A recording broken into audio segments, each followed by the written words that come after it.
So in the first 4 sections of our lecture, we talked in detail about the adenoids, and then we talked about the nasopharyngitis, then acute pharyngitis and chronic pharyngitis.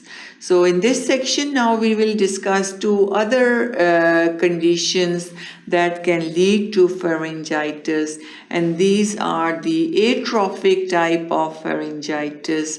What are the clinical features of atrophic pharyngitis and how we treat this condition, and also another term known as keratosis pharyngitis.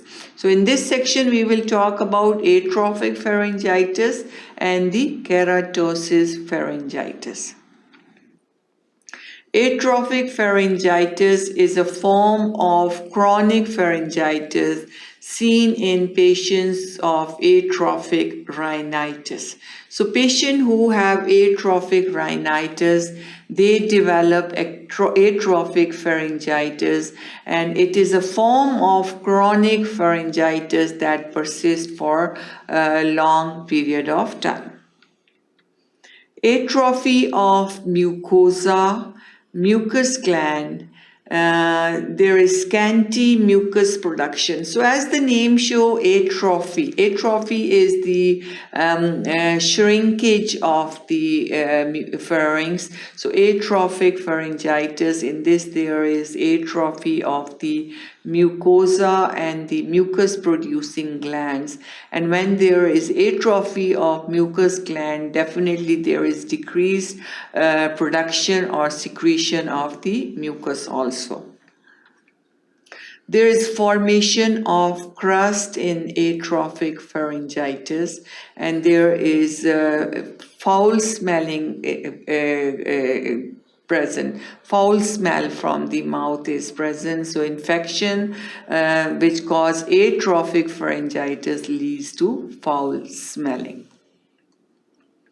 Clinical features are the dryness and discomfort in the throat. Dryness is present because we know the glands are atrophied, mucus is not producing in enough amount, so there is dryness in the mouth and throat. Hawking and dry cough is there. Dry and glazed pharyngeal mucosa.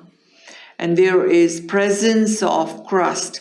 Crusts are formed also because there is atrophy, there is dryness and decreased production of mucus. All that dryness can be predisposed to the crust formation and crustiness.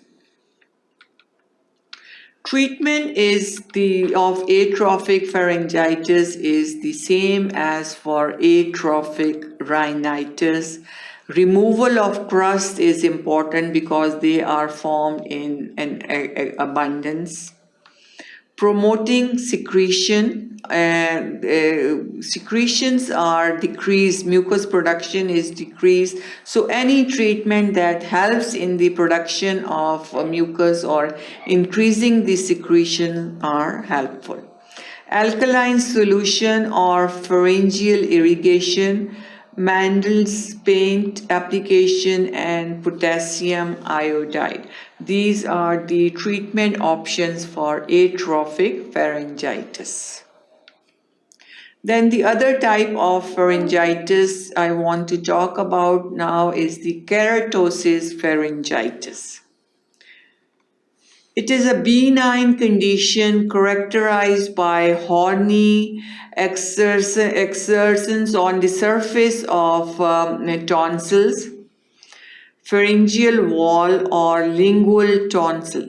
They appear as white or yellowish dot. Here you can see the white or yellowish dot, horny like a horn, and it's a benign condition on the surface of the tonsils. They are present on the pharyngeal wall or the lingual tonsils. All these structures is affected by the keratosis pharyngitis, which is the formation of the horny structures on the surface of tonsils, pharyngeal wall or the lingual tonsils.